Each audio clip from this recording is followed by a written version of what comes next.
Bismillahirrahmanirrahim. Assalamualaikum warahmatullahi wabarakatuh. Alhamdulillahirabbil alamin. Wa ala alihi washabbihi ajmain. Amma ba'd. Pertama-tama mari kita panjatkan puji syukur kehadirat Allah yang Maha Pengampun yang telah memberikan nikmat iman dan Islam kepada kita semua. Alhamdulillah wa syukurillah, pada hari ini kita bisa melaksanakan kegiatan yaitu pengimbasan modul dengan penerapan budaya positif di sekolah. Shalawat serta salam semoga tercurah kepada baginda Rasul, yakni Habibana wa Nabiyana Rasulullah sallallahu alaihi wasallam. Yang terhormat Bapak Kepala Sekolah SDN Kali 2, Bapak Ujang Alamsah SPD. Yang terhormat Ibu Epi Widya Astuti SPD sebagai CGP Angkatan 6.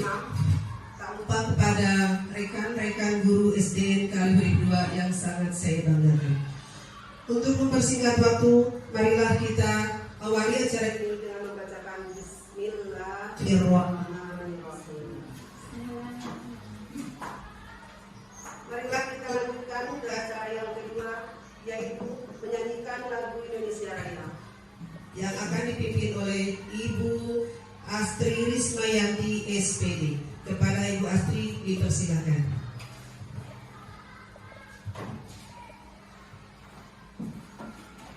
Hadirin dimohon untuk berdiri.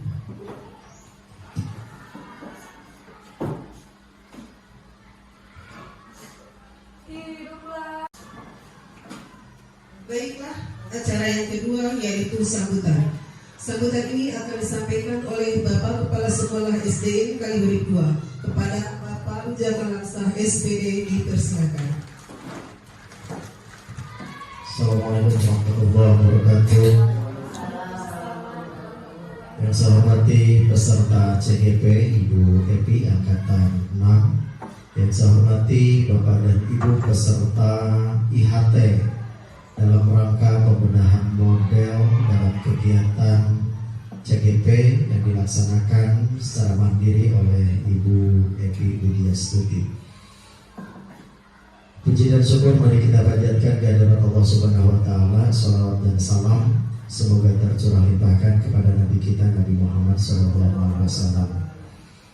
Kepada Ibu peserta IHT, dalam kesempatan ini saya selaku Kepala Sekolah SDN Kali 2 tentunya mengapresiasi akan kegiatan IHT ini. Kegiatan ini merupakan adalah salah satu dari berbagai kegiatan guru penggerak yang harus diselesaikan secara mandiri, dilaksanakan di tempat tugas masing-masing. Pelaksanaan kegiatan CGP ini program pemerintah kepada Ibu yang dilaksanakan 1 tahun, tepatnya 8 bulan ya. Bu Epi baru menyelesaikan dalam fase setengahnya sekarang. Sudah ditempuh 3 bulan sampai Desember, mungkin nanti ada istirahat. Januari Februari itu kalau tidak salah istirahat, nanti dilanjutkan lagi. Selesai Mei barulah keluar sertifikatnya di Juni atau di Agustus. Kegiatan CGP ini sangat baik tentunya kepada Ibu untuk mengasah diri kita, mengeksplor kemampuan kita dalam rangka menyongsong pendidikan, terutama dalam merealisasikan program pemerintah dengan kurikulum merdeka. Kegiatan ini tentunya menguras tenaga dan pikiran karena berbagai modul harus diselesaikan kepada Ibu, tetapi tidak ada yang tidak mungkin. Kegiatan seperti ini sangat-sangat akan berdampak terhadap sekolah. Kegiatan ini juga tidak saja harus dilakukan oleh Ibu Epi sendiri, melainkan harus diikuti oleh guru-guru yang lain sebagai guru pengimbas dari pelakunya sendiri oleh Bu Epi. Saya harap SDN Kali 2 untuk angkatan selanjutnya ada yang ikut kembali. Jangan melihat itu honor dan PNS-nya karena tidak ada persyaratan sebagai PNS atau honor. Yang ada adalah persyaratan usia. Kalau usia sudah lebih dari 55 ya, kalau tidak salah 50 itu tidak bisa mengikuti kegiatan ini. Tetapi yang masih usia produktif di bawah 50 coba untuk mengikuti kegiatan ini. Ini sangat baik sekali Bapak dan Ibu untuk pengembangan diri, memperbaiki sistem pendidikan yang ada di Indonesia, khususnya tentunya di SD Kalihurip 2 ini. Dampak selanjutnya memberikan reward. Jadi guru profesional saat ini itu tidak cukup Bapak dan Ibu berbekal sertifikasi. Ya, nanti kalau ada prasyarat untuk menunjang karir Bapak dan Ibu, salah satunya harus melampirkan sertifikat guru penggerak. Kalau dulu cukup dengan SK3C selesai. Kesininya harus melampirkan sertifikasi profesional, profesi guru atau sertifikat.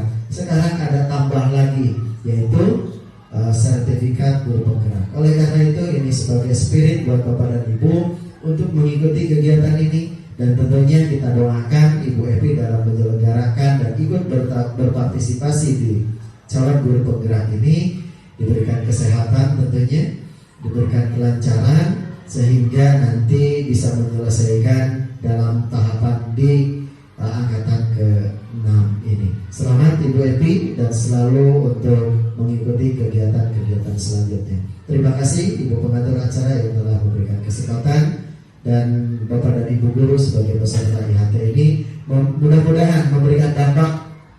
Dengan in-house training ini diharapkan memberikan dampak pengetahuan kepada Bapak dan Ibu guru sebagai dampak pengimbasan dari calon guru penggerak yang dilakukan oleh Bu Epi ini.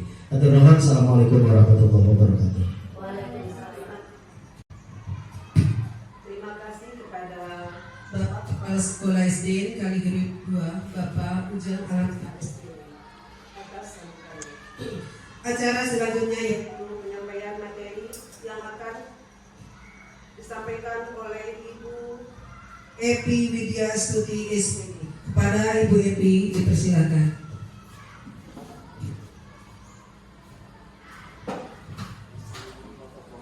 Mohon izin untuk berdiri ya Ibu Bapak. Bismillahirrahmanirrahim. Assalamualaikum warahmatullahi wabarakatuh. Yang terhormat Bapak Kepala Sekolah Sekolah Kalihurip 2, Bapak Ujang Alamsah SPD MM. Yang saya hormati Ibu Bapak Dewan Guru, staf pengajar SDN Kalihurip 2 yang berbahagia. Alhamdulillahirrahmanirrahim, pada hari ini kita bisa berkumpul bersama di ruangan kelas 6 ini dalam rangka pengimbasan modul 1.4 ya, pembelajaran yang saya dapatkan dalam calon guru penggerak ini, yaitu penerapan budaya positif di sekolah. Mohon maaf Ibu Bapak semuanya, saya berdiri di sini bukan saya lebih pintar atau saya lebih memahami. Kita belajar bersama-sama ya. Ini adalah salah satu kewajiban saya sebagai calon guru penggerak ya, untuk menuntaskan, mudah-mudahan mohon doanya juga dari Bapak Ibu semuanya, saya bisa menuntaskan program ini dengan baik ya. Walaupun memang modulnya begitu padat ya, dan jadwalnya juga lumayan ya, menguras pikiran dan tenaga. Mudah-mudahan saya diberi kesehatan ya. Amin. Terima kasih atas dukungannya, terima kasih atas kehadirannya juga ya. Kemudian selamat dan salam senantiasa kita curahkan juga ke junjungan kita, yaitu Habibana ya Nabi Muhammad SAW. Kita mulai saja pembelajaran kita pada hari ini, yaitu menyebarluaskan ya tentang penerapan budaya positif di sekolah kita. Ya. Marilah kita belajar bersama, berkolaborasi, saling mendukung dan mewujudkan disiplin positif di sekolah kita tercinta. Yes. Konsep modul utama dalam budaya positif 1.4 itu yang akan saya sampaikan ada 5 poin. Di kemudian ada posisi kontrol, restitusi, selanjutnya disiplin positif, keyakinan kelas, dan segitiga restitusi. Sebetulnya dalam modul 1.4 ini ada 8 modul ya.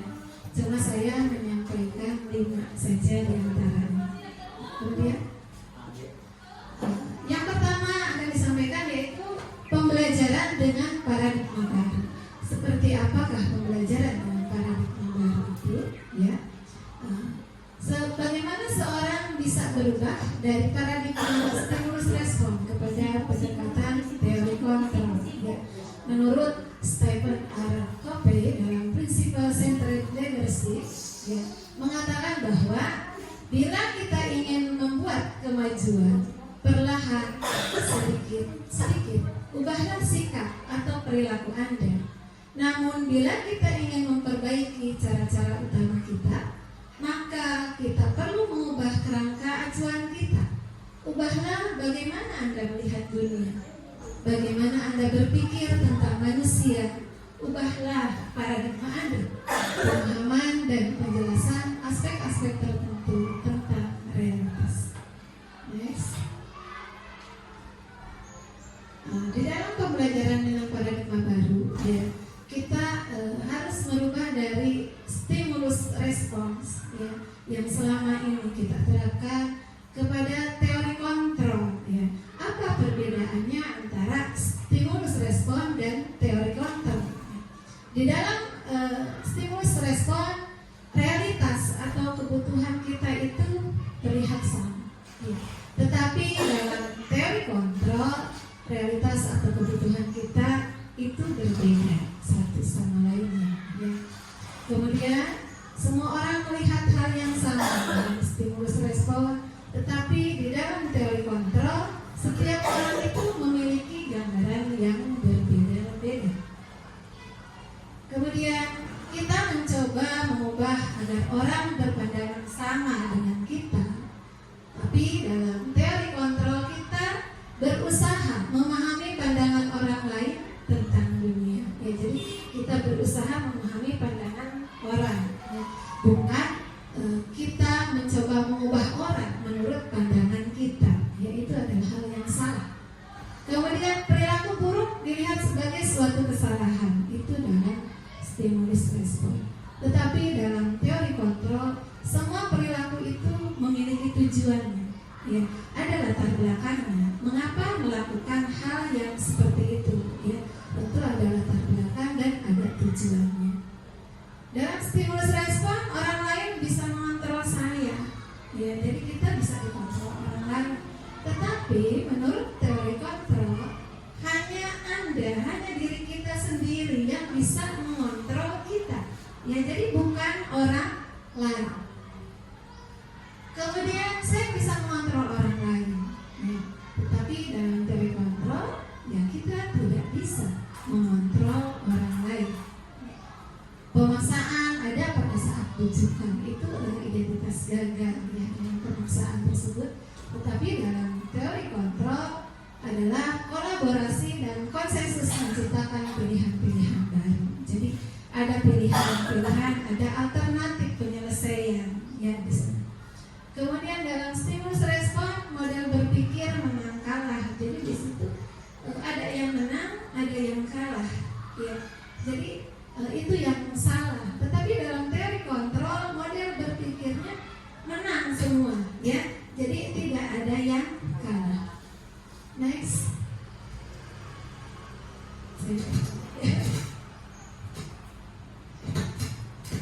Nah, kemudian ya silakan Bapak Ibu cermati dari gambar-gambar yang ada di hadapan kita. Ya, itu adalah contoh kejadian yang terjadi ya, yang biasa kita lihat sepertinya ya, seperti itu. Ada anak-anak melakukan kesalahan, bersihkan WC gitu ya, bersihkan toilet. Ada yang anak kesiangan atau tidak mengerjakan PR, ramat bendera di lapangan begitu ya. Terus ada melakukan kesalahan siswa SMA pusat begitu ya, skot jam ya. Terus ada juga hukuman keliling lapangan Bahkan ada di sana gambaran, kemarin ada video guru sampai yang menendang begitu ya, menendang siswanya. Nah, bagaimana tanggapan Bapak Ibu terhadap kejadian di atas? Coba menurut Ibu Bapak, silahkan yang mau berpendapat. Boleh Bu Ade berpendapat, silahkan Bu.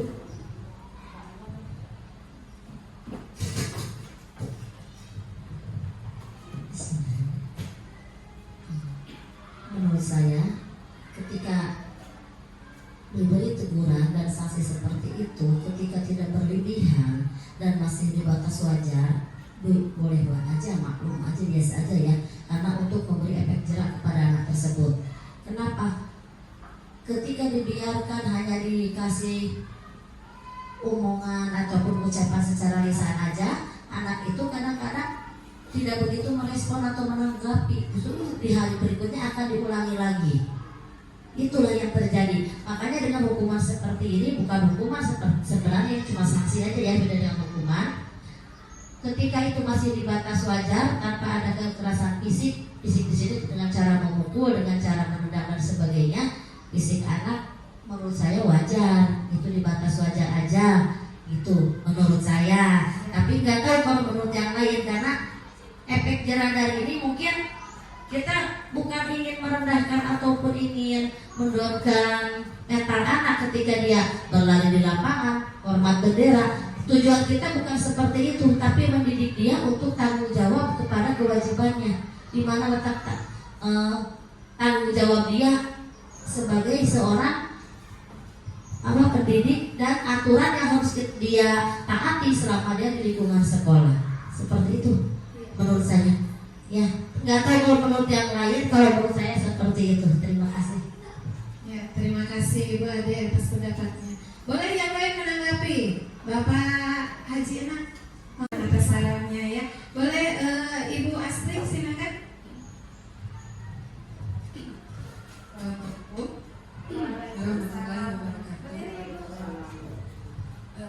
Sesuai tanggapan saya mengenai hukuman itu mungkin sama seperti Ibu Ade, perlu dilakukan. Tetapi melihat kondisi zaman sekarang, anak-anak lebih kemanja mungkin ya. Beda dengan generasi kita zaman dulu, sampai penghapus papan tulis saja bisa melayang ke arah kita. Tetapi kita sampai sekarang baik-baik saja, malah menyadari kesalahan kita, oh seperti itu. Tapi di zaman sekarang baru saja kena teguran, anak-anak sudah kurang mendengarkan gitu. Bagaimana juga dengan hukuman seperti ini malah tidak jerak. Nah, untuk sekarang justru saya ingin mengetahui apa sih solusi yang baik untuk anak-anak kami di sekolah maupun di rumah. Hukuman seperti apa agar anak-anak tersebut bisa jerak dan berhenti melakukan kesalahan. Terima kasih.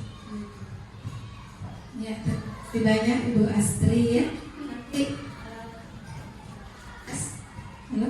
Ya, nanti kita akan pelajari bersama ya, kemudian di sana masih ada di slide belakangnya. Barangkali masih ada yang menanggapi, silakan. Cukup ya. Next. Ya, itu tadi kita simpan dulu dari Ibu Ade dan Ibu Astri beserta Bapak Nak ya. Kita lihat slide selanjutnya, nanti ada jawabannya di belakang ya. Disiplin positif. Disiplin positif itu sesuatu yang pertama, sesuatu yang dilakukan seseorang pada orang lain untuk mendapatkan kepatuhan. Kemudian yang kedua, sesuatu cara untuk mengontrol diri, menguasai diri, untuk memilih tindakan yang mengacu pada nilai-nilai yang kita hargai. Nah, dari gambar di atas, jika kita beri pilihan, manakah yang memiliki makna disiplin positif menurut Ibu Bapak Guru kira-kira? Oh, yang pertama, disiplin positif itu sesuatu yang dilakukan seseorang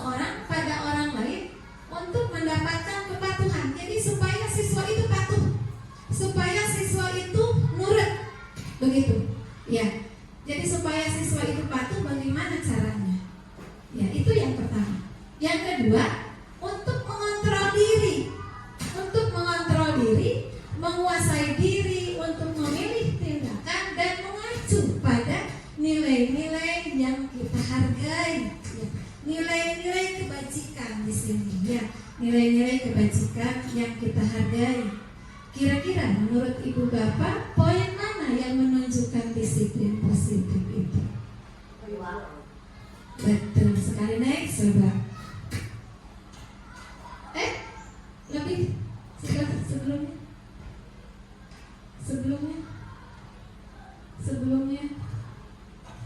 sebelumnya masih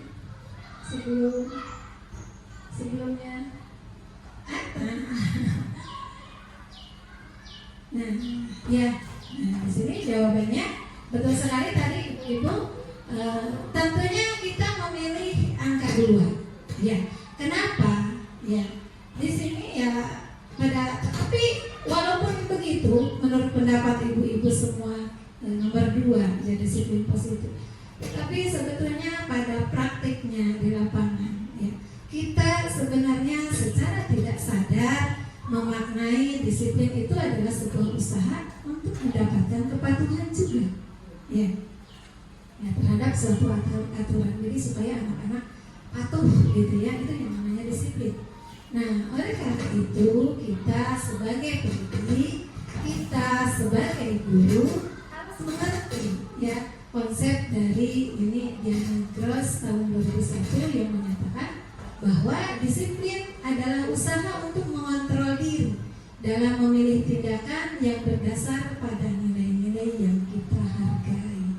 Mengontrol diri itu artinya intrinsik, ya, berasal dari kesadaran diri sendiri, ya, bukan berasal dari luar atau faktor eksternal, begitu ya. Kalau kepatuhan, ya, itu mungkin faktor lebih condong ke faktor eksternal, ya. Coba next. Nah, disiplin positif. Nah, dalam budaya kita, ya, makna disiplin itu dimaknai menjadi sesuatu yang dilakukan seorang pada orang lain untuk mendapatkan kepatuhan. Ya. Kita cenderung menghubungkan kata disiplin dengan ketidaknyamanan, ya, ketidaknyamanan terpaksa, begitu ya. Di mana ada kemerdekaan, di situ harus ada disiplin. Nah, kita sebagai pendidik, tujuan kita yaitu menciptakan anak-anak yang memiliki disiplin diri, sehingga mereka bisa berperilaku dengan mengacu pada nilai-nilai kebajikan universal, ya, memiliki motivasi intrinsik dari dalam dirinya. Ya, jadi poinnya adalah anak-anak harus memiliki motivasi intrinsik, ya, dari dalam dirinya sendiri. Kemudian disiplin positif itu merupakan salah satu cara penerapan disiplin yang bertujuan untuk menumbuhkan kesadaran serta memberdayakan anak untuk melakukan sesuatu tanpa sogokan, ancaman maupun hukuman. Ya. Lanjutnya. Nah, salah satu budaya positif yang menggunakan pendidik, ya, kita untuk mengembangkan pendidikan karakter siswa, yaitu dengan menerapkan disiplin positif ini. Disiplin positif itu merupakan disiplin tanpa memberikan ancaman ataupun memberikan hukuman. Nah, dengan menerapkan disiplin positif, guru dapat meningkatkan kesadaran, ya, kesadaran siswa dalam membentuk karakter yang positif. Dalam penerapannya, disiplin positif akan dibuat melalui kesepakatan antara guru dengan siswa, karena kita sebagai guru ingin melihat, ya, ingin membuat siswa terlibat dan bertanggung jawab dalam menegakkan disiplin tersebut. Jadi kita buat kesepakatan antara guru dan siswa, ya. Jadi nanti kesananya kita akan membuat kesepakatan apa yang diinginkan oleh siswa, ya, disiplin yang seperti apa, kelas idaman yang seperti apa, ya. Coba next.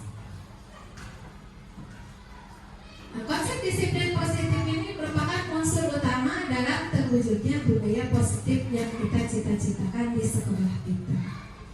Menurut Ki Hajar Dewantara, disiplin positif adalah kemampuan seseorang mengontrol diri dan menguasai diri untuk memilih tindakan yang mengacu pada nilai-nilai yang kita hargai agar tercapai tujuan mulia yang diinginkan. Seseorang yang memiliki disiplin diri bertanggung jawab terhadap apa yang dilakukannya karena mereka mendasarkan tindakan mereka pada nilai-nilai kebajikan universal. Next, kesepakatan kelas ini ya, kita akan pakai untuk membantu guru membentuk budaya positif. Ya, di sini juga tentu dapat membantu proses kegiatan belajar guru di kelas, ya, lebih mudah dan tidak menekan siswa. Jadi tidak ada unsur penekanan dari sebelah pihak, ya, bukan penekanan dari guru, tetapi ada kesepakatan sebelumnya, ya. Jadi kesepakatan kelas juga membantu siswa dalam mengeksplorasi kemampuannya dalam berkomunikasi, ya. Jadi tidak ada rasa takut begitu ya dari siswa, karena yang konsep awal itu menunjukkan kepatuhan, itu biasanya siswa kepada guru itu takut, jadi dia tidak bisa berkomunikasi dengan lancar ya kepada guru, malah cenderung pasif siswanya. Kemudian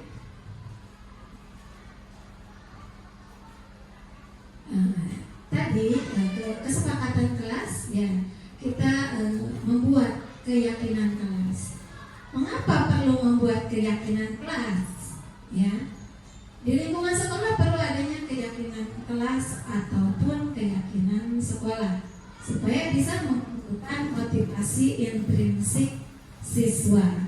Nah, disiplin positif yang diterapkan melalui keyakinan kelas itu pada akhirnya dapat meningkatkan kesadaran murid dan memunculkan motivasi intrinsik dalam membentuk karakter positif, ya. Jadi kenapa perlu keyakinan kelas? Karena untuk memunculkan motivasi siswa itu, ya, supaya artinya jadi ada motivasi dari dirinya siswa itu sendiri. Lanjut. Nah, mengapa kita memiliki peraturan tentang penggunaan helm pada saat mengendarai kendaraan roda 2 atau bermotor? Ada pertanyaan seperti itu. Kemudian mengapa kita memiliki peraturan tentang penggunaan masker dan mencuci tangan setiap saat? Coba next.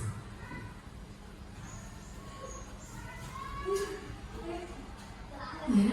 Nah, pertanyaan mengapa menggunakan helm dan mengapa menggunakan masker, mungkin jawabannya adalah untuk keselamatan dan kesehatan. Tadi kan menggunakan helm tentu untuk menjaga keselamatan dalam berkendara, ya. Terus penggunaan masker juga untuk menjaga kesehatan kita, ya, akan menjaga kesehatan kita.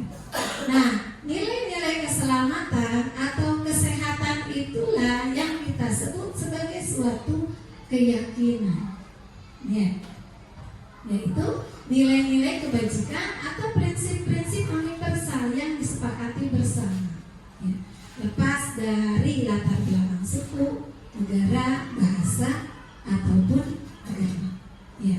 Keyakinan kelas bersifat lebih abstrak, ya. Jadi seperti tadi itu, ya, bahwa seperti menggunakan helm untuk apa?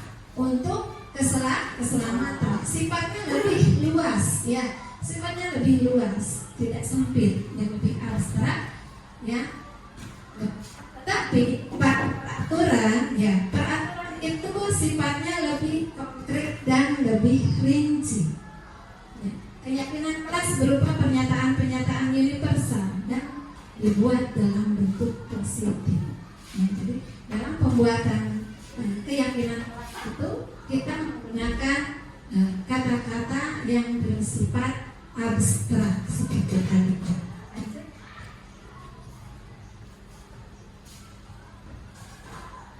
Nah, seperti tidak melakukan bullying. Nah, di sini tidak melakukan bullying ini keyakinan sekelasnya adalah berarti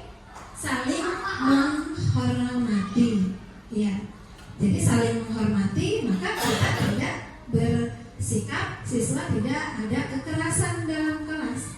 Maka siswa harus saling menghormati satu sama lain. Jadi dalam keyakinan kelasnya nilai-nilainya itu adalah saling menghormati, ya. Tidak membolos, ya, itu menjadi keyakinan kelas apa? Komitmen. Ya, tidak membolos, tepat aturan, itu komitmen. Terus dilarang melakukan kekerasan, itu keyakinan kelasnya bisa kasih sayang, saling mengasihi, saling menyayangi. Ya, lanjut. Bagaimana langkah membuat keyakinan kelas, ya, yang dapat kita lakukan di kelas kita masing-masing? Ya. Pertama, guru mengajak murid memikirkan dengan hati-hati tentang keinginannya tentang kelas impian. Nah, apa sih yang kamu idamkan tentang kelas kita ini? Sebetulnya impian kelas yang seperti apa sih yang kalian kehendaki? Ya. Ibu, saya menginginkan kelas yang seperti ini. Banyak pasti jawaban dari putra-putri kita, ya. Kemudian, guru mengajak murid memikirkan dengan hati-hati tentang keinginannya, tentang impian kelas. Guru meminta murid menuliskan apa yang mereka pikirkan dan inginkan tentang kelasnya dalam belajar. Ya, jadi mereka menuliskan keinginannya masing-masing. Silahkan dituliskan keinginannya masing-masing di dalam bukunya, di dalam kertasnya, ya. Kemudian murid menuliskan tentang kelas impian mereka. Guru meminta murid menempelkan hasil pemikirannya di papan tulis, ya. Setelah itu semua berpartisipasi dengan bantuan salah seorang siswa. Hal-hal yang telah ditulis tentang kelas impiannya dibaca satu persatu. Guru mengajak murid berdiskusi membahas impian-impian tentang kelasnya yang sudah mereka tulis untuk menemukan kesamaan yang mereka miliki, lalu membuat daftar kesamaan yang telah didiskusikan. Ya. Jadi daftar kesamaan misalnya, Ibu, saya ingin kelas yang bersih, ya. Berarti nilai kebajikannya apa itu? Bisa menjaga kebersihan kelas. Ibu, si itu mah di kolong mejanya banyak sampah, saya tidak mau sampah, berarti tetap ke satu nilai itu, ya. Ibu suka mengejek, saya tidak mau diejek, dia suka ngomongin orang tua saya, berarti nilai kebajikannya adalah saling menghormati, ya. Banyak kesamaan di situ dalam di anak-anak, mungkin bahasa atau kalimat yang berbeda, tetapi kita samakan, ya, digabungkan. Terus guru memandu murid menyoroti hal-hal yang dianggap paling penting untuk disepakati bersama. Guru memastikan semua murid ambil bagian dalam kegiatan ini. Jadi tidak satupun yang tidak terlibat. Jangan sampai aspirasi siswa tidak ada yang masuk ke kita, gitu, ya. Mereka akan jujur menuliskan apa yang mereka kehendaki. Kemudian guru dan murid membaca hasil kesepakatan kelas yang telah disetujui. Kemudian murid menandatangani ini untuk yang besar, ya. Jika telah disepakati, mungkin ada 6 atau 5 keyakinan kelas. Jangan terlalu banyak, ya, ibu-ibu, nanti terlalu pusing, ya. Maksimal ya 6 atau 7 lah, begitu, ya. Tidak terlalu banyak karena kita menggabungkan, ya, menggabungkan. Jadi tidak ada bullying, masuk ke dalam saling menghormati, ya. Misalkan ibu si itu mah tidak mau diajak kerja kelompok, berarti keyakinan kelasnya adalah saling bergotong royong, begitu, ya. Lanjut. Ini adalah contoh keyakinan kelas yang telah saya buat dan saya pajang, gitu. Yang pertama, saling menghormati, ya, saling membantu dan saling menghargai, ya.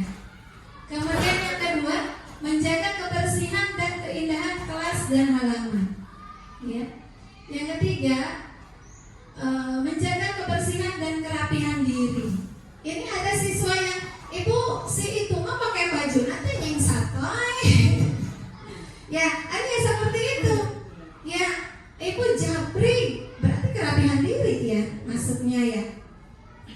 Ya. Terus kemudian menjaga ketentuan dan ketertiban dan keamanan kelas dan sekolah. Di sini harus tertib, artinya Bu, saya ingin kelasku jangan ribut aja, berarti ketertiban. Jangan yang duduk di belakang, jalan-jalan kemana-mana, begitu ya, bergerak bebas. Ya. Berarti keyakinan kelasnya menjaga ketertiban. Ya. Kemudian datang tepat waktu. Dan di sini mendengarkan guru saat belajar dan mengikuti pelajaran dengan baik. Yang terakhir adalah mengumpulkan tugas tepat waktu.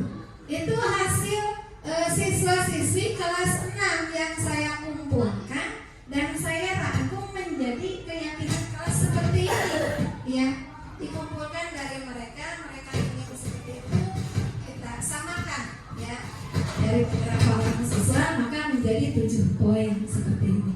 Lanjut. Nah, kemudian silakan Ibu Bapak lihat di sini. Ya, sikap manakah yang menurut Bapak dan Ibu guru yang efektif untuk menumbuhkan sikap disiplin siswa di sekolah? Yang pertama ya, jangan sampai seperti itu, guru ada sampai menendang siswanya. Ya. Kemudian yang kedua, memberi hukuman dengan mengangkat kaki ya dan tangannya. Ya, yang ketiga itu tidak dengan kekerasan tapi dengan kata-kata seperti ini. Ya, dan ya, silakan.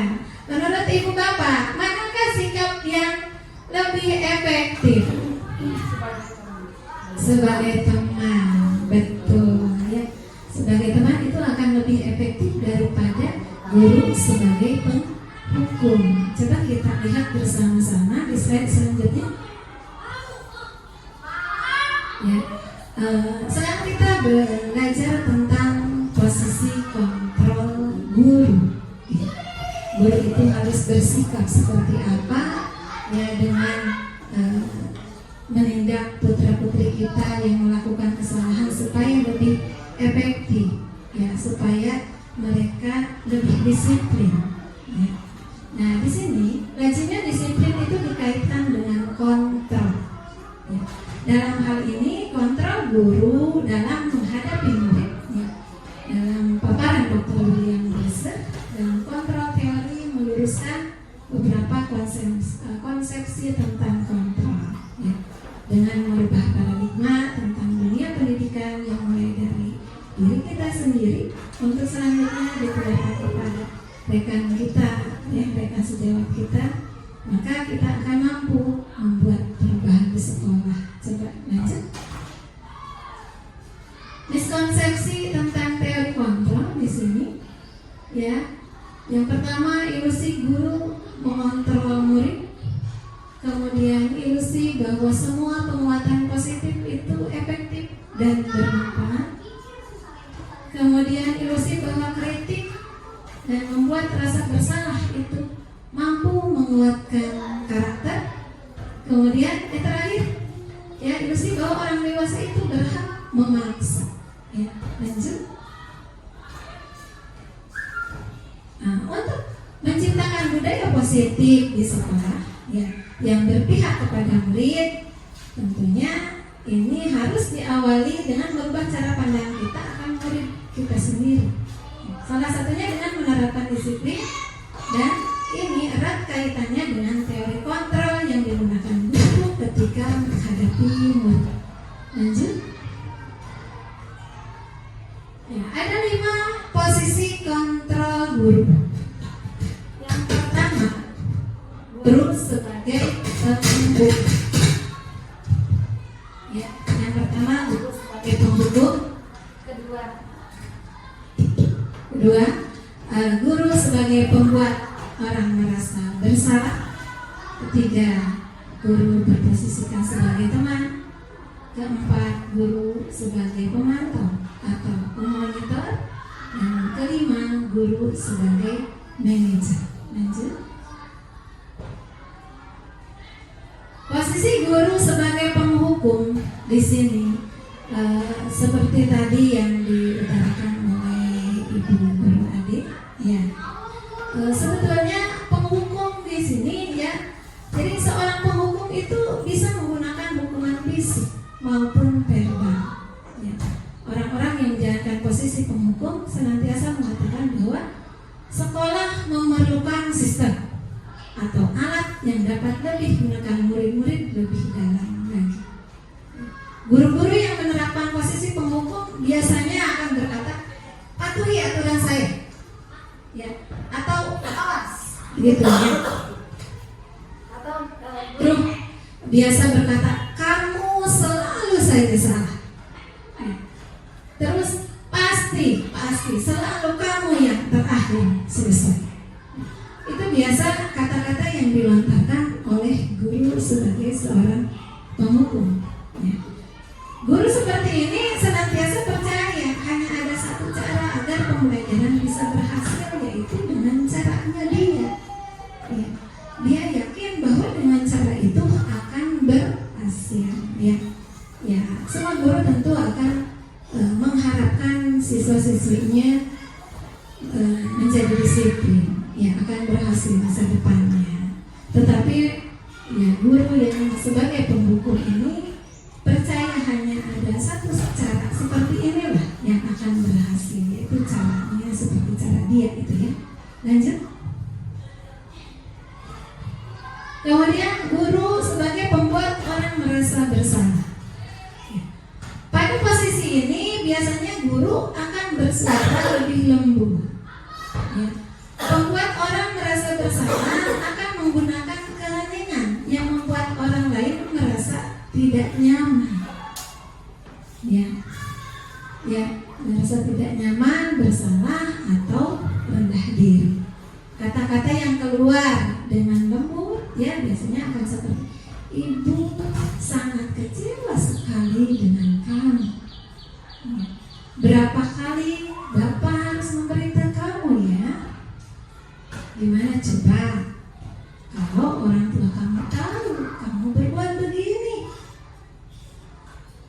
Ya.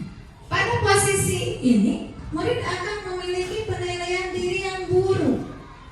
Ya, kenapa menilai diri yang buruk ya? Jadi merasa tidak berharga dan telah mengecewakan orang-orang yang disayanginya. Ya, jadi berapa kali Bapak harus memberitahu kamu ya? Jadi dia udah ciut ya mentalnya ya. Ya, dia merasa kecil. Ya, Ibu sangat kecewa sekali dengan kamu. Dan walaupun dengan kata-kata yang lembut, tapi ini membuat hati murid kita itu penilaian dirinya buruk. Ya, walaupun kata-kata kita emang tidak kasar, begitu. Ya. Lanjut. Kemudian posisi guru sebagai teman. Nah, pada posisi ini ya tidak akan menyakiti murid, namun akan tetap berupaya mengontrol murid melalui persuasi. Posisi teman pada guru bisa negatif ataupun positif. Ya, positif di sini berupa hubungan baik yang terjadi antara guru dan murid. Ya, guru di posisi teman menggunakan hubungan baik dan humor biasanya ya mempengaruhi seorang. Mereka akan berkata biasanya, ayo bantulah Bapak demi Bapak ya, gitu ya. Ayo ingat tidak bantuan Bapak selama ini, ingat tidak bantuan Ibu selama ini, gitu ya. Ya sudah kali ini tidak apa-apa, nanti Ibu bantu bereskan ya. Gitu. Jadi itu biasa kata-kata yang diucapkan oleh guru sebagai teman. Ya. Ada hal negatif dari posisi teman ini. Ya, apa hal negatifnya? Yaitu bila suatu saat guru tersebut tidak membantu murid tersebut, maka akan kecewa.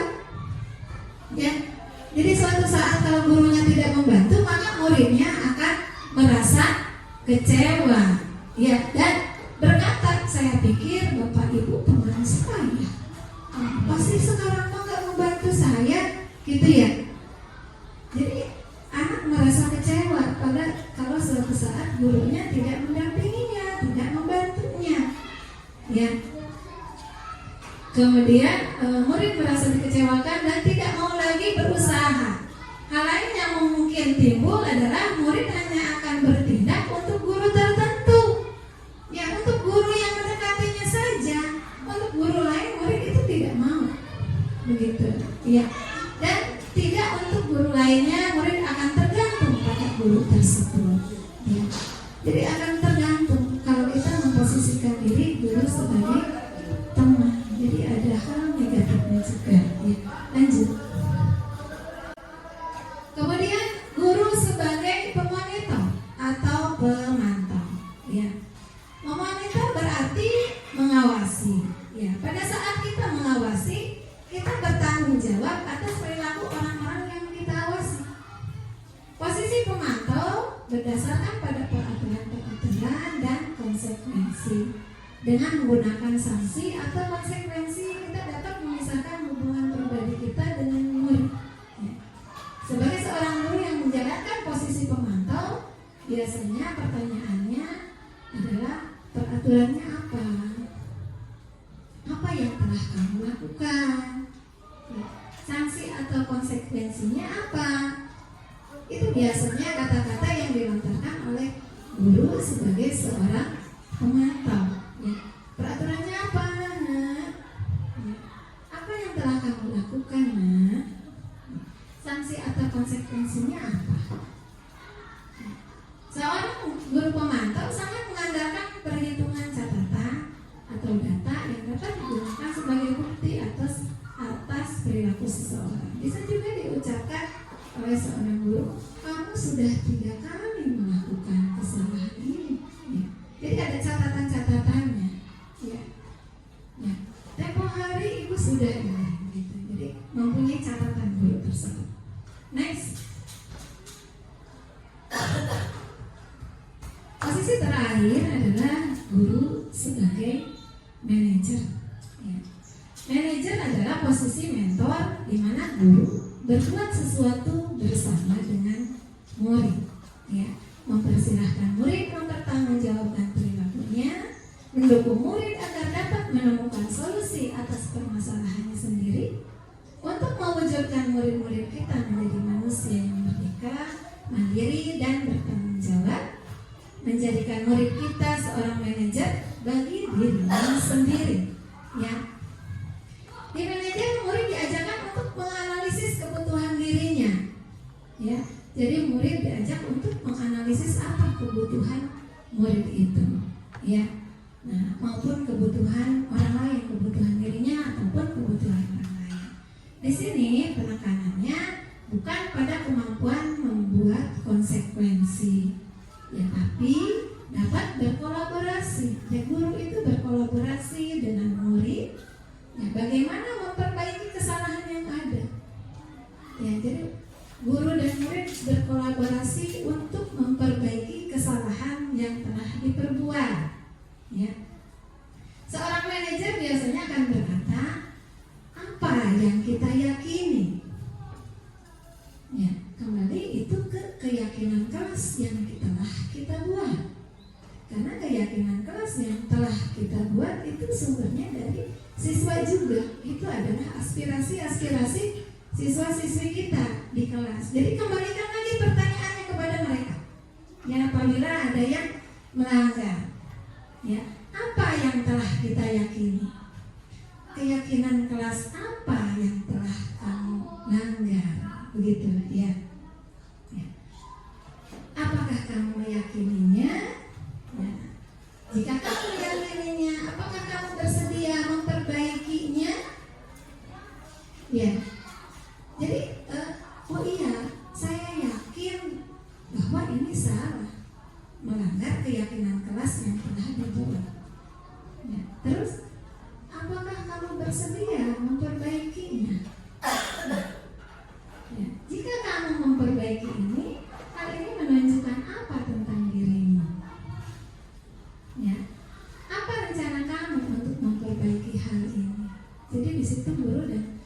siswa bersama-sama ya untuk memperbaiki kesalahan. Guru bisa memberi alternatif untuk memperbaiki kesalahan yang ada pada siswa ya.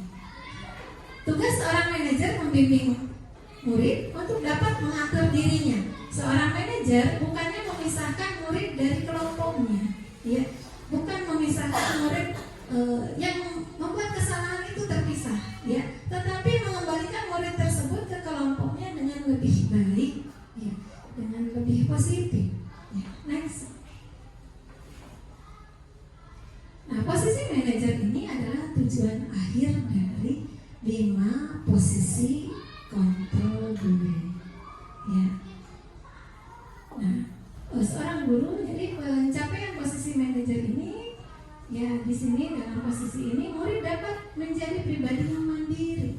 Jika guru menerapkan sebagai posisi manajer, maka murid akan menjadi pribadi yang mandiri ya, merdeka, bertanggung jawab atas semua perilaku dan sikapnya ya. Pada akhirnya dapat menciptakan lingkungan yang positif, nyaman dan aman. Seandainya saja kita semua bisa melakukan hal yang seperti ini ya Ibu Bapak.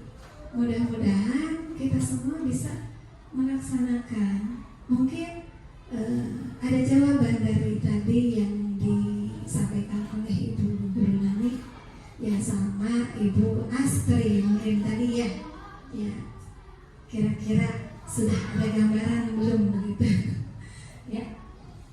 Jadi posisi manajer ya, seorang guru itu harusnya kita memposisikan diri sebagai manajernya, itu adalah hal yang lebih baik ya. Lanjut. Nah, konsep disiplin pendekatan restitusi ya. Pendekatan restitusi itu cara menanamkan disiplin positif pada murid. Apa pengertian restitusi? Bukan prostitusi ya, restitusi ya. Segitiga restitusi adalah proses menciptakan kondisi bagi murid untuk memperbaiki kesalahan mereka, sehingga mereka bisa kembali pada kelompoknya dengan karakter yang lebih kuat. Ciri-cirinya apa? Ciri-cirinya bukan untuk menebus kesalahan, namun untuk belajar dari kesalahan ya. Kemudian memperbaiki hubungan, tawaran, bersifat tawaran bukan paksaan ya. Restitusi menuntut untuk melihat ke dalam diri, introspeksi diri sifatnya ya. Restitusi mencari kebutuhan dasar yang mendasari tindakan. Kemudian restitusi diri adalah cara yang paling baik. Next. Konsep disiplin pendekatan restitusi ya, ini adalah cara menanamkan disiplin positif pada murid kita ya. Kalau dengan konsekuensi itu penguatannya hanya bersifat jangka pendek ya. Tetapi pada restitusi itu murid bertanggung jawab ya untuk perilakunya.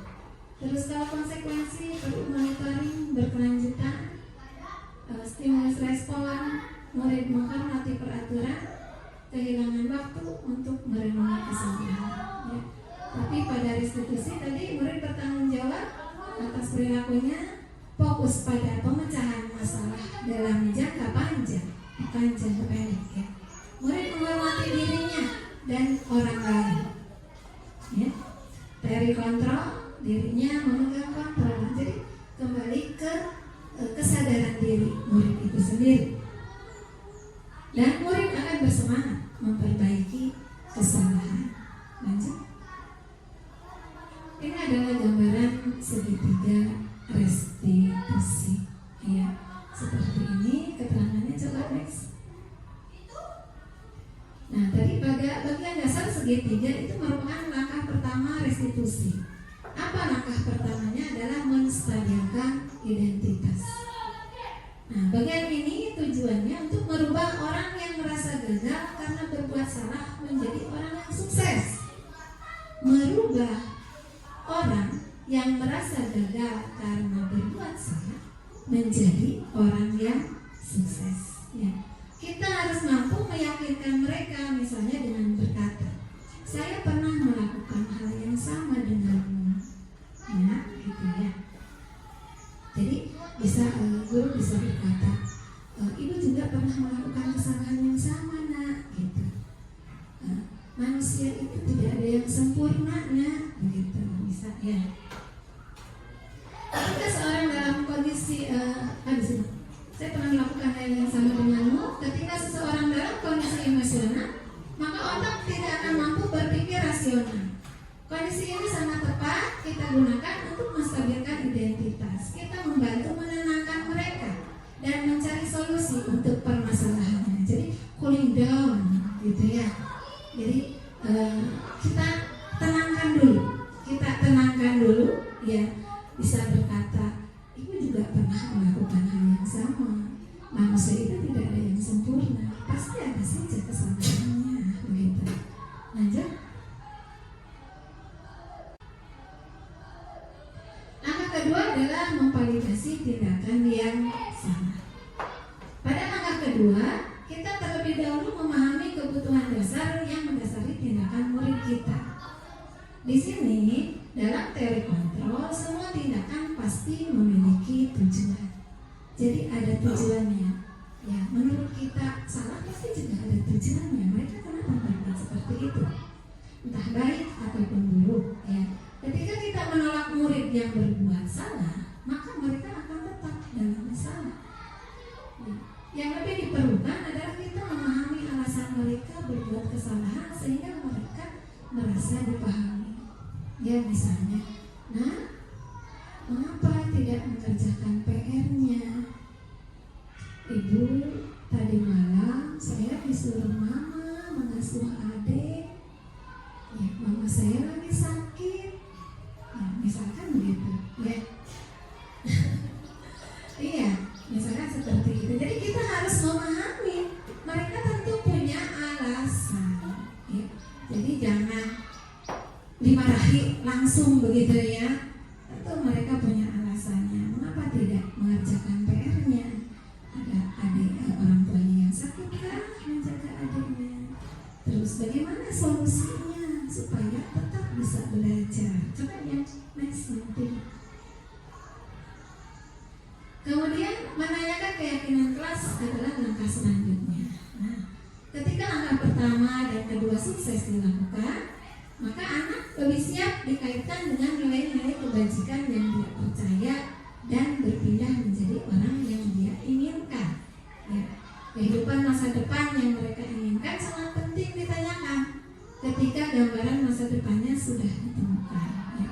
Maka guru dapat membantu mengarahkan mereka tetap fokus pada gambarannya. Segitiga restitusi dapat menumbuhkan motivasi internal murid untuk disiplin positif dan terbiasa mencari solusi dengan permasalahannya. Ya. Misalnya tadi seperti kasus ibunya yang sakit, ya, dia menjaga adiknya. Kita bisa memberikan jalan atau solusi kepada siswa tersebut dengan pertanyaan, misalkan, nah, kira-kira ada cara lain tidak untuk mengerjakan PR? Ada waktu yang bisa untuk mengerjakan PR? Tidak, begitu supaya kamu bisa mengerjakan PR. Ya. Mungkin anak akan berpikir bagaimana ya supaya saya tetap bisa mengerjakan PR. Ya.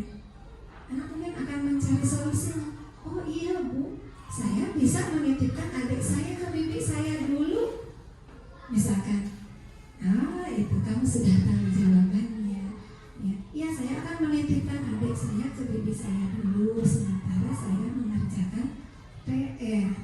Nah, di situ berarti sudah ada jalan ya, sudah ada solusi begitu. Ya. Next. Tindakan ini tentunya dapat membuat murid kembali meyakini nilai-nilai kebaikan yang mereka yakini sebelumnya. Nilai-nilai kebaikan apa yang tadi misalkan tidak mengerjakan PR, kalau dalam kelas 6 itu mengumpulkan tugas tepat waktu. Ya, misalnya itu nilai-nilainya. Jadi setiap siswa itu harus mengumpulkan tugas tepat waktu, tetapi dia karena tidak mengerjakan PR, maka tugasnya tidak dikumpulkan tepat waktu. Ya, jadi itu menyalahi keyakinannya yang mereka buat sendiri. Ya, kan itu kesepakatan kelas, keyakinan kelas itu kita buat sama-sama ya di kelas. Ya, jadi keyakinan kelas apa yang pernah kamu langgar? Oh ini Bu, saya tidak tepat waktu mengerjakan PR. Ya, untuk selanjutnya kamu usahakan ya supaya mengerjakan PR-nya tepat waktu. Bagaimana caranya supaya bisa mengerjakan PR dengan tepat waktu? Iya Bu, tadi ya sudah ada jawabannya. Saya akan menitipkan adik saya ke bibi saya dulu, gitu ya. Jadi di sini guru yang menerapkan restitusi ini mengarahkan siswa untuk belajar dari kesalahan yang mereka lakukan. Ada upaya untuk menebus kesalahan tersebut agar tidak terulang lagi di kemudian hari. Tetapi ini merupakan inisiatif murid sendiri, ya. Itu keluar dari pemikiran murid sendiri, ya, dari kesadaran murid sendiri, bukan dari kita. Next. Konsep disiplin dengan identitas gagal. Ya. Di sini hukuman dan penghargaan itu adalah konsep disiplin dengan identitas gagal. Kenapa? Ya. Karena hukuman itu tentu menyakitkan pasti, ya. Dengan hukum pasti menyakitkan. Push up, ya. Hormat bendera di lapang, ya, di lapangan di panas yang terik begitu, ya. Tidak nyaman, jelas ini tidak nyaman, ya. Dan murid akan merasa ketakutan, ya. Terus sifatnya memaksa dari kita, guru, ya, kepada murid. Nah, dan murid akan berusaha menyembunyikan kesalahannya. Murid tidak akan jujur, ya, karena takut, ya. Terus kemudian murid juga akan menjadi rendah diri, ya. Terus bagaimana penghargaan itu menjadi identitas gagal? Ya, padahal penghargaan reward itu kita percaya menjadi identitas sukses harusnya.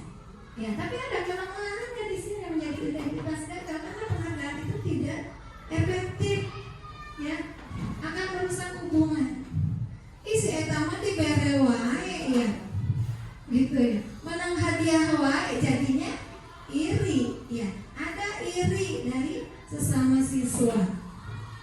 Kemudian mematikan kreativitas. Bener lah, dan saya emang nggak bisa, itu biasa, gitu ya. Akhirnya menunjuk yang biasa pintar, yang biasa kreatif. Dia yang murid yang biasa-biasa saja, akhirnya dia tidak mau berusaha, begitu, ya. Terus menghukum dengan sistem ranking ini ternyata menghukum, ya, ibu bapak, ya.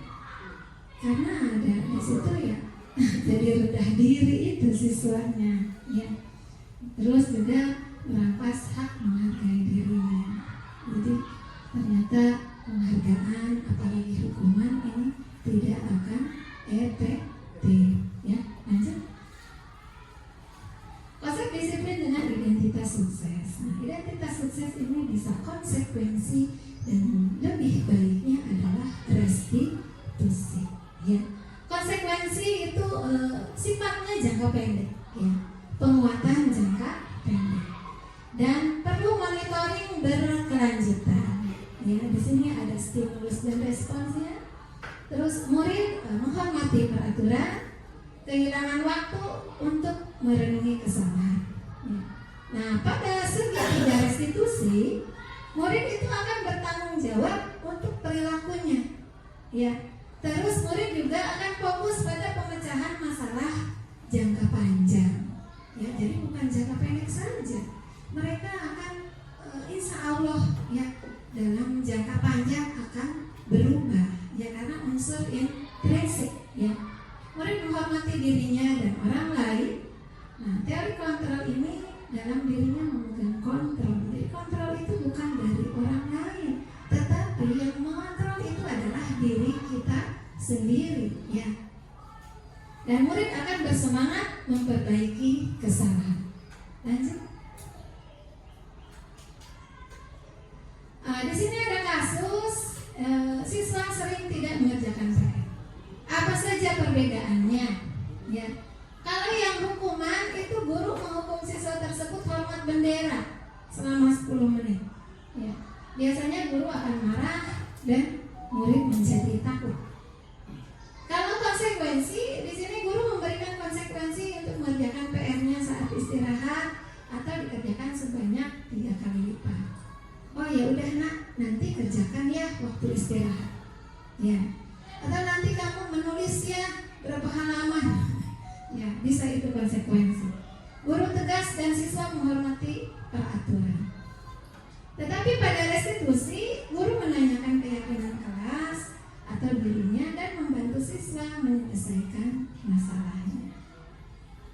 Guru terbuka dan siswa menghormati dirinya dan orang lain. Di sini tampak sekali perbedaan antara hukuman, konsekuensi, dan restitusi. Ya, kira-kira sampai di sini ya. Mudah-mudahan kita bisa menerapkan ya apa yang diharapkan oleh pemerintah. Ya, ini adalah contoh penerapan segitiga restitusi. Ya, saya sebetulnya ini ada skenarionya. Saya coba kita lihat bersama. Waalaikumsalam, silakan Mas Fakri.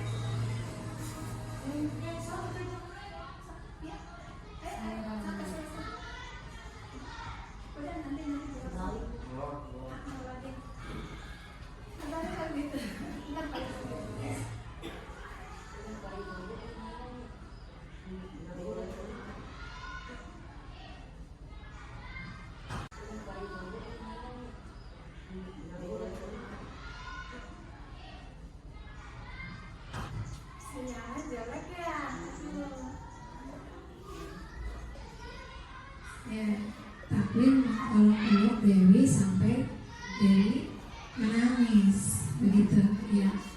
Ya, saya tanyakan, Ibu mendengar kabar bahwa kamu olok-olok Dewi sampai Dewi menangis. Ya, Bu.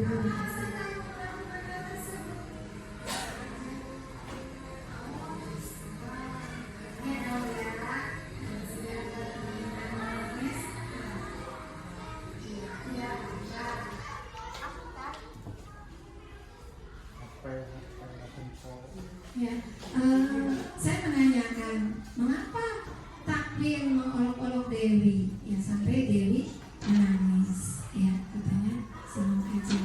Ini dilihat dari ada 5 kebutuhan manusia, ya ada kesenangan, gitu.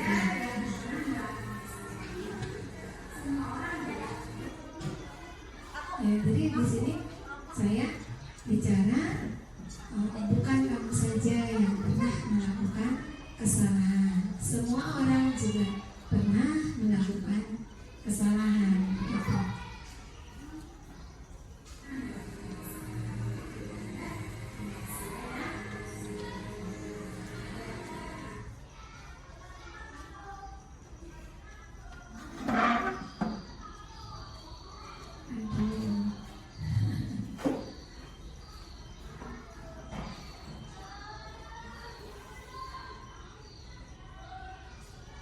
Sabar ya.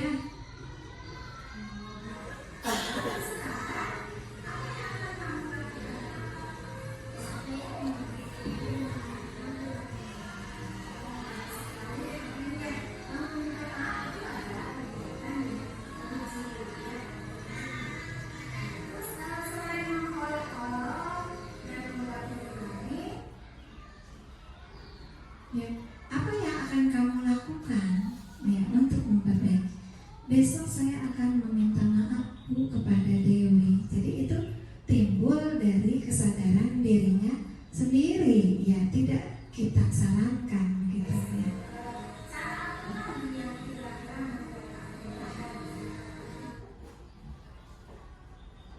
Nah, tadi kan karena ditanya oleh saya, mengapa kamu melakukan hal itu? Senang aja Bu, senang itu bahagia. Terus cara apa nangis?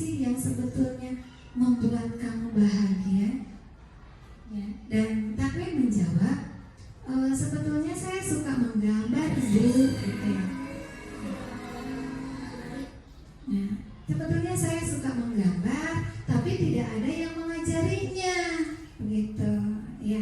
Oh ya sudah, mulai besok belajar menggambar sama ibu setelah pulang sekolah ya, gitu. Jadi ada penyelesaian, ya, ada penyelesaiannya.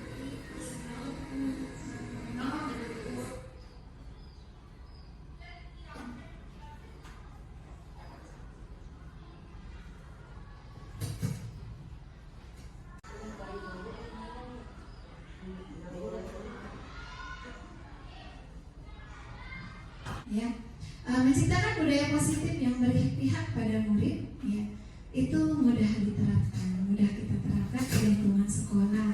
Ya. Jika ada kolaborasi antar warga sekolah itu sendiri, jadi dimulai dari kita semua, guru-guru, ibu bapak guru semua harus bekerja sama, berkolaborasi, menciptakan ya, semua keberpihakan kepada murid, ya. Jadi kita itu pelayan, ya, ibu bapak, pelayan murid, ya. Ya. Mulailah dari diri kita sendiri, kemudian berusaha memotivasi orang lain untuk bergerak menciptakan suasana yang nyaman, aman, dan menyenangkan.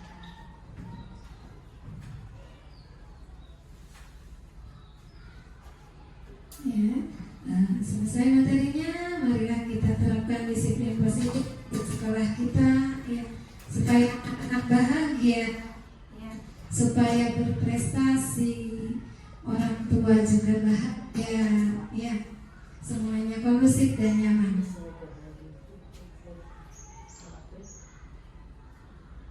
Ya, mari kita wujudkan bersama menuju sekolah anak, ya.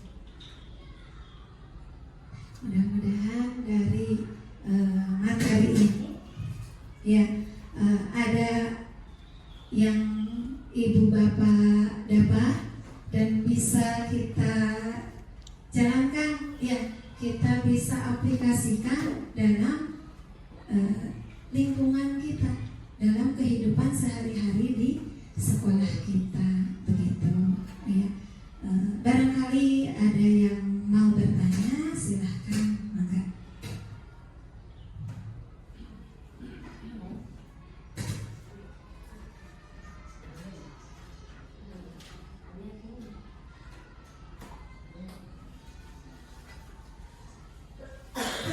Kira-kira sudah dipahami Ibu Bapak? Insya Allah kita akan bergerak bersama-sama, ya, menciptakan budaya positif di sekolah kita, ya. Mengapa kita harus berubah, ya? Mengapa sih kok beda, begitu ya? Seperti tindakan guru yang sebagai penghukum tadi, itu sebetulnya adalah metode kolonial Belanda sebetulnya, ya. Itu padahal sekarang kita sudah merdeka, jadi anak-anak belum merdeka, ya, belum merdeka ternyata. Mereka masih terjajah, ya. Jangan-jangan kita menjajah anak-anak kita selama ini, ya. Kalau ingat ke sana suka sedih, ya. Iya, kalau ingat ke sana, mudah-mudahan kita mulai sekarang kita merubah paradigma kita bahwa kita itu ibu bapak guru sebagai pelayan murid-murid kita, ya. Kita ciptakan budaya positif di lingkungan sekolah kita supaya anak-anak bisa disiplin dan kesananya bisa meraih prestasi yang tinggi, begitu. Mudah-mudahan kita awali dari diri kita sendiri. Mudah-mudahan kita bisa betul-betul menciptakan lingkungan yang berbudaya positif, ya. Kita dalam kasus sehari-hari segitiga restitusi ini mudah-mudahan bisa kita laksanakan, begitu, ya. Maka ada yang berkomentar?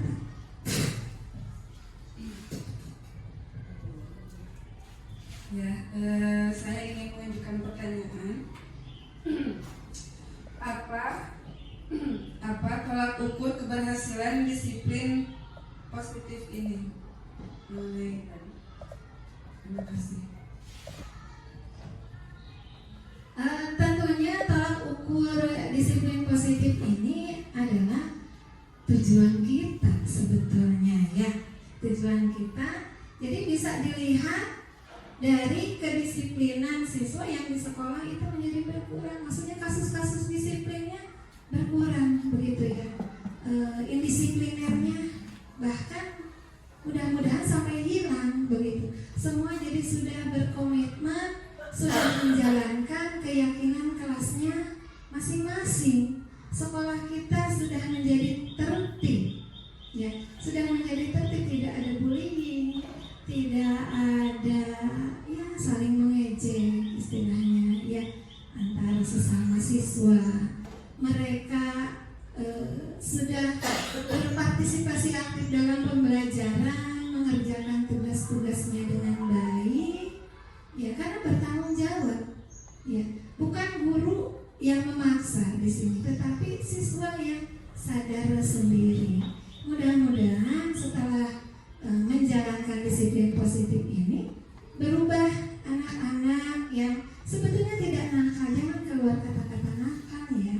Itu yang seperti itu lebih pintar ya, lebih pintar, lebih bahkan ya lebih aktif, bagus ya mereka begitu.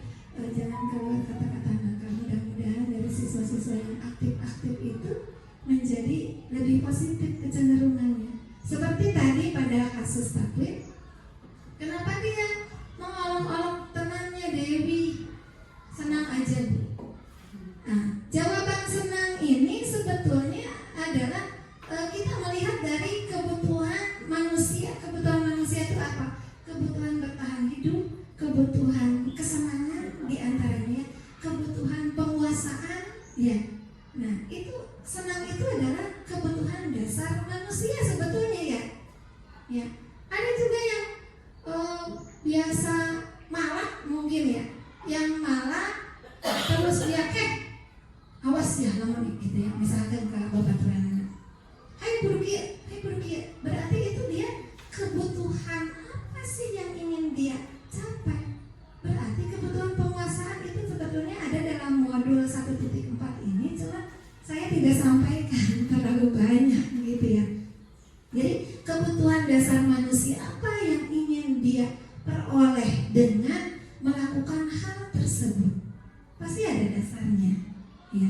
Seperti tadi ingin berkuasa, itu kebutuhan dasar manusia ya Bu. Ingin berkuasa, jadi mereka akhirnya membawa teman-temannya supaya dia menjadi pemimpin.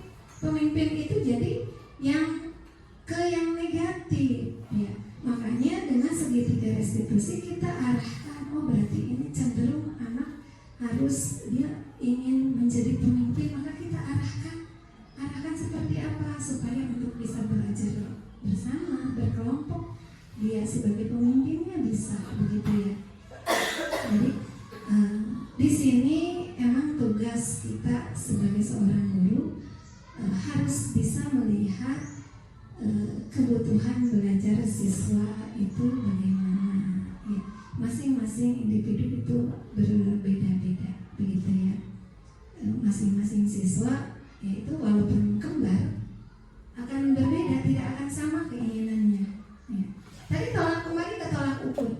Tolak ukurnya apa? Tolak ukurnya adalah menunjukkan kasus yang berkurang ya Bu. Menunjukkan kasus yang berkurang, bahkan mudah-mudahan sampai hilang, tidak ada kasus indisipliner begitu ya. Itulah tolak ukurnya. Tetapi bukan karena paksaan, karena kesadaran dari siswa-siswi itu sendiri begitu.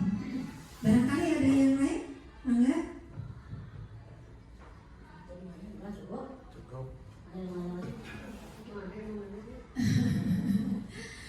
Kira-kira dapat dipahami Ibu Bapak semuanya? Iya, alhamdulillah ya. Mohon maaf, bukan saya mengajari ya, tetapi kita belajar bersama-sama ya Bapak ya. Kita belajar bersama-sama untuk demi kemajuan putra-putri kita, demi kemajuan sekolah negara berkeinginan kita seperti ini mendidik putra-putri demi kemajuan negara kita juga. Ya, yang dirasa selama ini keberhasilan pendidikan di Indonesia itu masih kurang. Ya, keberhasilan pendidikan di kita masih rendah karena mungkin sistemnya yang selama ini dirasa salah. Ini adalah yang terbaik, ya, yang terbaik yang kita harus lakukan, begitu, untuk kemajuan putra-putri kita. Mungkin itu saja materi yang saya sampaikan. Terima kasih atas sudah bisa mendengarkan dengan sebaik-baiknya. Mudah-mudahan kita bisa mengaplikasikannya kepada putra-putri kita semua. Ya. Terima kasih. Billahi taufiq wal hidayah. Wassalamualaikum warahmatullahi wabarakatuh.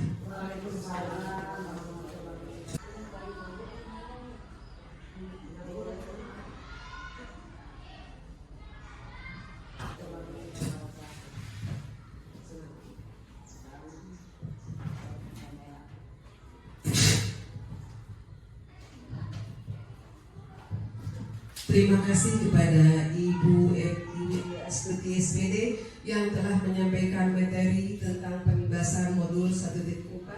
Mudah-mudahan bermanfaat untuk kita semua dan mudah-mudahan kita bisa menerapkan ya di dalam kehidupan belajar di SD Kalihurip 2 ini. Mudah-mudahan lebih baik lagi. Amin ya Allah ya Rasulullah ya Rabbal Alamin. Baiklah, untuk acara selanjutnya yaitu tutup doa kepada Bapak kepada Bapak Usu Iskandar dipersilakan. Iskandar.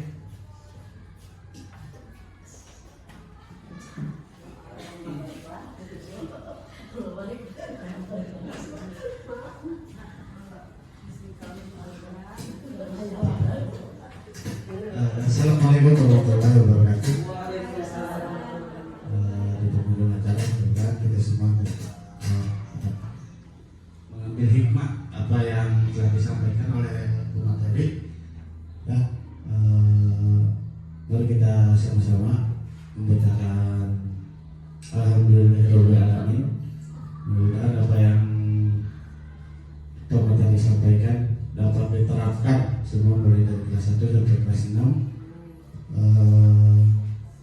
Kita sama-sama berdoa kepada Allah Subhanahu wa Ta'ala dan kita tutup dengan Al-Fatihah. Subhanakallahumma wa bihamdika asyhadu an la ilaha illa anta astaghfiruka wa atubu ilaik. Ya Allah, kita Al-Fatihah.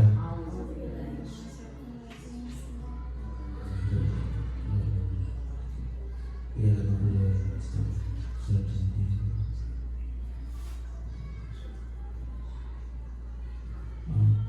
Assalamualaikum warahmatullahi wabarakatuh.